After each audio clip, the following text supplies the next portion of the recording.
Previous questions పేపర్‌తో compare చేసి చూస్తే అన్న, ఇప్పుడున్న నోటిఫికేషన్ ఎస్ఐ కానిస్టేబుల్‌ది ఎగ్జామ్ అనేది ఏ విధంగా ఉండే అవకాశం ఉంటుందంటారు అసలు?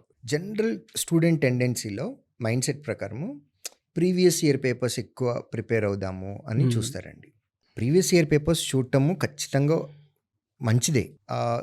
ఎందుకు అంటే ఒకసారి మనం టైం పెట్టుకొని ఆ పేపర్ ప్రాక్టీస్ చేస్తే ఆ ఇయర్లో కట్ ఆఫ్ మార్క్కి ఇప్పుడు మనకు వచ్చిన మార్క్కి కంపేర్ చేసుకొని 2022 పేపర్లో జనరల్ కేటగిరీ కట్ ఆఫ్కి మనకి లేదా ఎవరి కేటగిరీ వారికి కట్ ఆఫ్ మార్కుల కంటే ఎక్కువ వచ్చినాయా తక్కువ వచ్చినాయా, మనం ఇంకా ఎంత పర్సంటేజ్ పెంచుకోవాలి మన ఎఫర్ట్ని, ఏ సబ్జెక్ట్లో పెంచుకోవచ్చు, ఇది తెలుసుకోవటం కోసం మనకి ప్రీవియస్ ఇయర్ క్వశ్చన్ పేపర్స్ బాగా వర్కౌట్ అవుతాయి.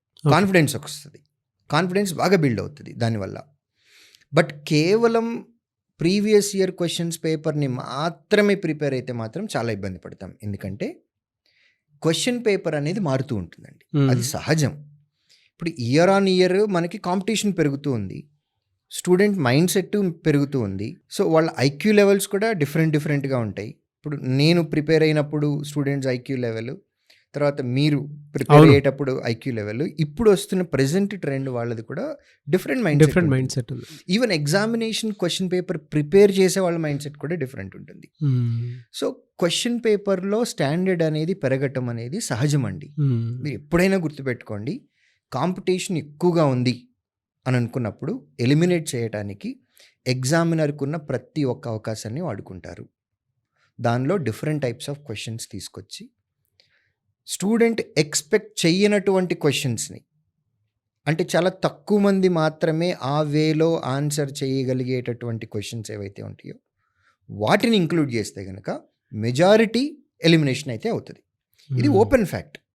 కాబట్టి ఎగ్జామినర్ కొత్త క్వశ్చన్స్ ఇవ్వడానికి ట్రై చేస్తారు. ఇది ప్రూఫ్ కూడా ఉంది మన దగ్గర. గత పరీక్షల్లో చూసినట్లయితే ఇయర్ ఆన్ ఇయర్ వచ్చే నోటిఫికేషన్స్లో క్వశ్చన్స్ డిఫరెంట్గానే ఉంటున్నాయి. మీకు ఎగ్జాంపుల్స్తో సహా చెప్తాను. రీజనింగ్ తీసుకుందాము. ఇంతకుముందు ట్రెడిషనల్ రీజనింగ్ క్వశ్చన్స్ వచ్చాయండి. అవును. బట్ ప్రీవియస్ నోటిఫికేషన్స్లో క్రిటికల్ రీజనింగ్ మీద క్వశ్చన్స్ ఇంపార్టెన్స్ పెరుగుతూ ఉంది. సో డెసిషన్ మేకింగ్ కానివ్వండి, ఇట్లా క్రిటికల్ రీజనింగ్ క్వశ్చన్స్. సో రీజనింగ్లో వచ్చేటటువంటి చేంజ్ అది. నెక్స్ట్ పజిల్స్ మీద ఎక్కువ క్వశ్చన్స్ ఇవ్వటము. సో నంబర్ సిరీస్ ట్రెడిషనల్గా వచ్చే questions, input output, odd men out, directions, blood relations, ఇవన్నీ కామన్గానే వస్తాయి. క్లాక్స్ అండ్ క్యాలెండర్స్, ఇవన్నీ జనరల్గానే ఉంటున్నాయి. బట్ అందరూ ఇది ప్రిపేర్ అవుతున్నప్పుడు క్రిటికల్ రీజనింగ్ మీద 5 క్వశ్చన్లు వేస్తాయి. ఎవరైతే ట్రెడిషనల్ రీజనింగ్ మాత్రమే ప్రిపేర్ అయ్యారో వాళ్ళు 5 క్వశ్చన్లు ఆన్సర్ చేయలేరు. ఎవరైతే అవి చేయగలరో వాళ్ళు ముందుంటారు. అర్థమెటిక్లో కూడా అంతే. లాస్ట్ టైం తెలంగాణలో కండక్ట్ చేసినటువంటి క్వశ్చన్స్లో క్వశ్చన్ పేపర్ మొత్తంలో ఒక 6 or 7 క్వశ్చన్స్ ఉన్నాయండి. అవి ఫ్యాకల్టీ కూడా కొంచెం సేపు ఆలోచించి చేసేటటువంటి క్వశ్చన్స్. అంటే ఈక్వేషన్ వేసుకుంటూ వెళ్తే ఒక పేజ్ మొత్తం పట్టుద్ది, బట్ అది 5 నిమిషాలు 4 నిమిషాలు కనీసం టైం పడుతుంది. అంత కాదు కదా, మనకు టైం ఉంది. తక్కువ టైంలో చేయాలి అని అంటే షార్ట్ కట్ వెతకటానికి ఫ్యాకల్టీకి చాలా టైం పట్టేటటువంటి క్వశ్చన్స్ అవి. అలా ఒక 6 or 7 క్వశ్చన్స్ ఉన్నాయి. జిఎస్ వచ్చేసేటప్పటికి ఇంతకుముందు 1 word క్వశ్చన్స్, స్ట్రైట్ క్వశ్చన్స్ ఉండేవి. లైక్ చైనా కరెన్సీ ఏంటి అంటే ఇంత సింపుల్గా అయితే కాదు, ఎగ్జాంపుల్ అర్థం కావటం. అవును సార్, అవును. Straight questions, single line. But గత నోటిఫికేషన్స్లో వస్తున్నటువంటి క్వశ్చన్స్ని చూస్తే అనలిటికల్లోకి వెళ్తుంది, స్టేట్మెంట్ బేస్డ్ వస్తున్నాయి, మ్యాచింగ్ ఇస్తున్నారు. అంటే క్వశ్చన్లో జతపరచండి అని అంటారు. దేశాలు, రాజధానులు, ఒక 4 దేశాలు ఇస్తారు, 4 రాజధానులు ఇస్తారు. 1 2 3 4 ABCD, 1B 2A, ఇలా మనం మ్యాచ్ చేసే ఆప్షన్స్లో ఉంటాయి. సో ఇక్కడ ఏంటి అని అంటే ఆ 4 తెలిస్తేనే మీకు ఆన్సర్ వస్తుంది. 4లో కనీసం 3 అన్నా తెలియాలి. 4లో 3 తెలిస్తే మిగిలింది మ్యాచ్ అయిపోయి ఆన్సర్ అయిపోతుంది. సో ఇన్ఫర్మేషన్ అనేది మీకు బాగా గుర్తుండాలి. ఇండైరెక్ట్ క్వశ్చన్స్ వస్తున్నాయి. ఎట్లా అంటే కాంగ్రెస్ గవర్నమెంట్ సంబంధించినటువంటి స్కీమ్ కానిది ఏది, కింద 4 ఆప్షన్లు ఇస్తారు. స్ట్రైట్ క్వశ్చన్ ఏంటి, కింది వాటిలో ఏది కాంగ్రెస్ ప్రభుత్వం ప్రవేశపెట్టినటువంటి పథకం. ఇప్పుడు ఏంటి అంటే 4 ఆప్షన్లు ఇచ్చి కింది వాటిల్లో ఏది కాంగ్రెస్ ప్రభుత్వం, అంటే తెలంగాణలో గవర్నమెంట్లో ఉంది కాంగ్రెస్ గవర్నమెంట్ కాబట్టి నేను ఎగ్జాంపుల్ అది చెప్తున్నాను అంతే. ఓకే. సో నేను చెప్పాలనుకున్న పాయింట్ ఏంటంటే ఇండైరెక్ట్ క్వశ్చన్స్ అడుగుతున్నారు, టైం టేకింగ్ క్వశ్చన్స్ అడుగుతున్నారు. కింది వాటిల్లో ఏది ఈ ప్రెజెంట్ గవర్నమెంట్ ప్రవేశపెట్టని పథకం ఏంటి అని అంటే అసలు వీళ్ళు పెట్టిన పథకాలు మొత్తం అన్నీ తెలియాలి మీకు. అవును. అప్పుడే ఈ 4 ప్రెజెంట్ గవర్నమెంట్ స్టార్ట్ చేసిన స్కీమ్స్, మిగిలింది అది కాదు అనేది తెలుస్తుంది. సో ఇలాంటి క్వశ్చన్స్ వస్తున్నాయి, స్టేట్మెంట్ బేస్డ్ వస్తున్నాయి. జనరల్గా ఆప్షన్లో మనం ఒక వర్డ్ కానీ ఒక 2 words కానీ ఎక్స్పెక్ట్ చేస్తాం ఆప్షన్స్లో, ఏబిసిడిలో. బట్ ఆప్షన్స్లోనే ఒక స్టేట్మెంట్ ఉంటుందండి. సో క్వశ్చన్ చదివి మళ్ళీ ఆప్షన్లో కూడా 4 స్టేట్మెంట్ ఉంటే మనకు చదవటానికి ఎక్కువ టైం పడుతుంది. ఇలాంటి క్వశ్చన్స్ అన్నీ కూడా జిఎస్లో వస్తున్నాయి. కాబట్టి కన్ఫ్యూజింగ్గా ఉండేలాగానే క్వశ్చన్స్ అడుగుతారు.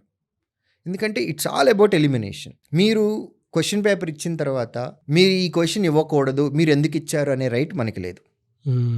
ఇచ్చిన క్వశ్చన్స్ తప్పైతే గనక మనం రైజ్ చేయొచ్చు. క్వశ్చన్తో పాటు మనకి కీ కూడా రిలీజ్ చేస్తుంది గవర్నమెంట్. కీ అంటే గవర్నమెంట్ కాదు, ఎగ్జామినేషన్ బోర్డ్ కీ రిలీజ్ చేసిన తర్వాత ఇచ్చిన క్వశ్చన్కి మీరు తప్ప ఆన్సర్ ఇచ్చారు కానీ కరెక్ట్ ఆన్సర్ ఇది అని క్లెయిమ్ చేసే రైట్ మన దగ్గర ఉంది తప్ప మీరు ఈ క్వశ్చన్ ఇవ్వకూడదు అనే రైట్ మన దగ్గర లేదు. కాబట్టి యాస్పిరెంట్స్ ఎవరైనా కానీ సబ్జెక్ట్ నాలెడ్జ్ మీద ఫోకస్ చేయాలి. కేవలం పాత ప్రశ్నాపత్రాల్లో ఉన్నటువంటి క్వశ్చన్స్ని బేస్ చేసుకొని ఆ స్టాండర్డ్ వరకు మాత్రమే మేము ప్రిపేర్ అవుతాము, అలాంటి క్వశ్చన్స్ మాత్రమే ప్రిపేర్ అవుతాము అని అంటే మాత్రం ఇబ్బంది పడటానికి అవకాశాలు ఉన్నాయి ఎగ్జామినేషన్లో. కాబట్టి కాంపిటేటివ్ ఎగ్జామ్ అన్నప్పుడు 2 points very important. You should play the game with your strong area and competitors weak area. 2 ఉండాలండి. మీ స్ట్రెంగ్త్ తోటి మీరు గేమ్ ఆడాలి, at the same time competitor weakness తోటి కూడా గేమ్ ఆడాలి. అది ఎలా సార్? అదే జనరల్గా మీకు ఇందాక చెప్పానండి, రీజనింగ్ ఉంది. రీజనింగ్లో క్రిటికల్ రీజనింగ్ జనరల్గా నెగ్లెక్ట్ చేస్తారు. True true true. So competitor critical రీజనింగ్ని నెగ్లెక్ట్ చేస్తున్నాడు అని మనకు తెలిసినప్పుడు మనం స్ట్రెంగ్త్ అవ్వాల్సింది దానిలోనే. అప్పుడు దాని నుంచి క్వశ్చన్ వచ్చింది అని అంటే మనం ముందుకు వెళ్ళిపోతాం కాంపిటీటర్ కంటే. జిఎస్లో జనరల్గా కాంపిటీటర్స్ చేసే మిస్టేక్స్ ఏంటి? సైన్స్ కాన్సెప్ట్స్ని మిస్ చేస్తాం. అందరూ ఏమనుకుంటారు, హిస్టరీ నుంచి, జాగ్రఫీ నుంచి, తెలంగాణ మూమెంట్ నుంచి, తెలంగాణ హిస్టరీ నుంచే ఎక్కువ క్వశ్చన్స్ వస్తాయి, ఫోకస్ అందరూ దాని మీద ఉంటుంది. జనరల్గా చేసే మిస్టేక్ సైన్స్ అండ్ టెక్నాలజీ చిన్న చూపు చూస్తారు. సైన్స్ కాన్సెప్ట్స్ తక్కువ ప్రిపేర్ అవుతారు. దానిలో కూడా మనం ఎక్కువ ప్రిపేర్ అవుతాయి. అంటే హిస్టరీ, జాగ్రఫీ చదవటం మానేసి మిగిలిన చదవండి అని నేను చెప్పట్లా. మిగిలిన సబ్జెక్టులు అందరూ కాంపిటీటర్ ఎలా చదువుతున్నాడో మనం కూడా అలానే చదివి, కాంపిటీటర్ ఏ సబ్జెక్ట్నైతే చిన్న చూపు చూస్తున్నారో, లేకపోతే ఏ ఏరియాలో అయితే కాంపిటీటర్కి స్ట్రెంగ్త్ లేదో ఆ పర్టిక్యులర్ ఏరియాని, like critical reasoning and reasoning section, అర్థమెటిక్లో వచ్చేసేటప్పటికి ఏరియాస్ అండ్ వాల్యూమ్స్.